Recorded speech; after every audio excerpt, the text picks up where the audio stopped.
Welcome to Feral Folktales with me, Papa G. These bonus episodes are where I share the shorter tales, the ones that sit between the full stories on the feral folklorist. And if you're new to me, don't miss the main podcast.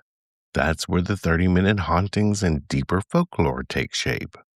So our lineup is 1 week a full podcast and the next a folktale. Today's folktale is The Tale of the Red Shoes.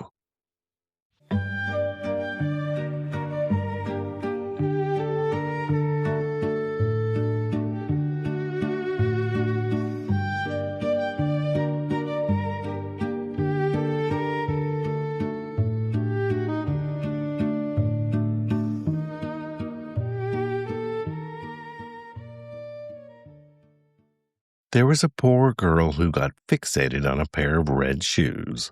She grew up with very little. Her mother did what she could, but there was never enough, and the girl got used to going without. When her mother died, an older woman in town took her in. The woman had money, a clean house, and steady habits, and she expected the girl to live by them. The girl was given proper clothes. Her hair was kept neat. She was brought to church and taught how to sit still and behave. The older woman meant well, but she cared about respectability, and she wanted the girl to look like she belonged under her roof. That mattered, because people notice what a child wears. They notice it most on Sundays. Not long after the girl moved in, she saw a pair of red shoes. They were bright in a way that made everything else look dull. She could not stop thinking about them. When the older woman took her to be fitted for shoes, the girl pushed toward the red pair and acted like nothing else would do. The older woman's eyesight was not so good, and she trusted the girl more than she should have. The red shoes were bought, and once the girl had them, she did not want to wear anything else. At first, it was pride. Then it became a habit. Then it turned into stubbornness. The day came when the older woman told her to dress properly for church, the way a person does for a serious service. The girl wore the red shoes anyway.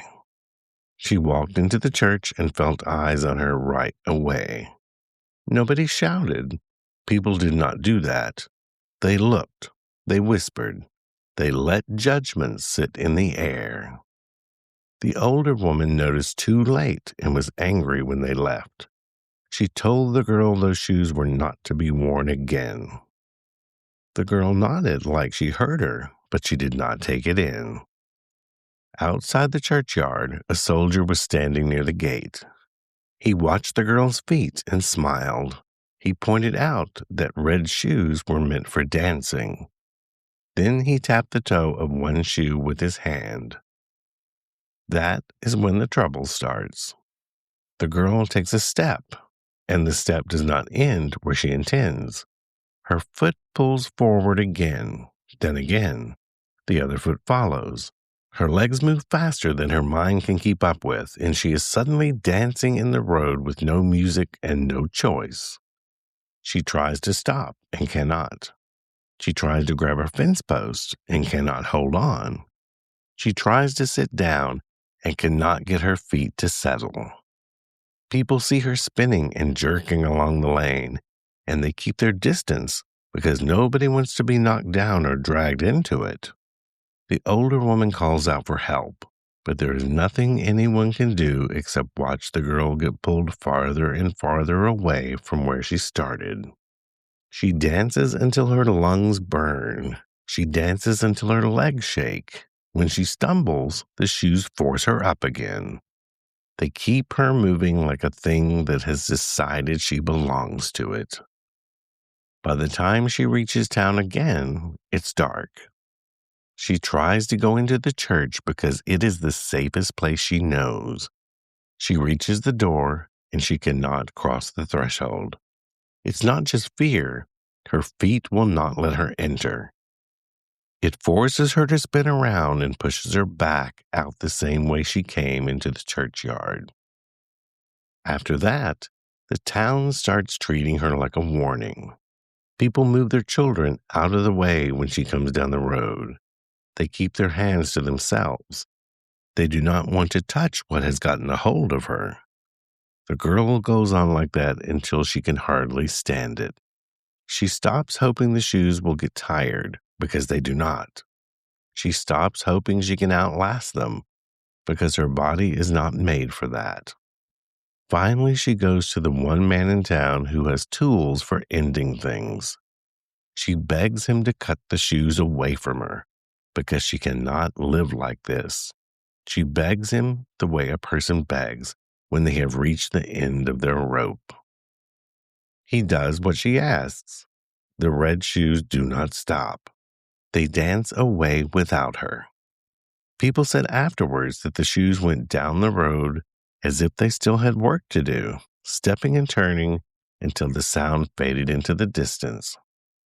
The girl was left alive, but changed.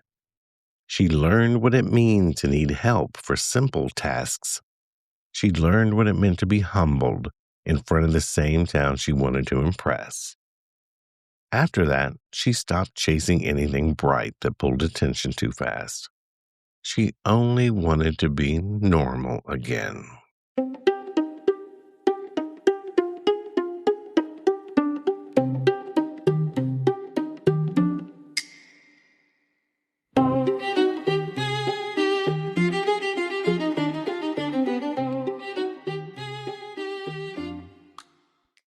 So The Red Shoes is a fairy tale by Hans Christian Andersen, and it was first published in April of 1845. Andersen wrote this one hard on purpose because it's not a gentle story. It is a story about a want that turns into a grip, and once it has a grip, it doesn't loosen because the person feels sorry about anything. So old tales talk about dancing the same way they talk about other compulsions. The warning stays simple. When a person cannot say no to the one thing they want, the thing they want starts to make the choices for them.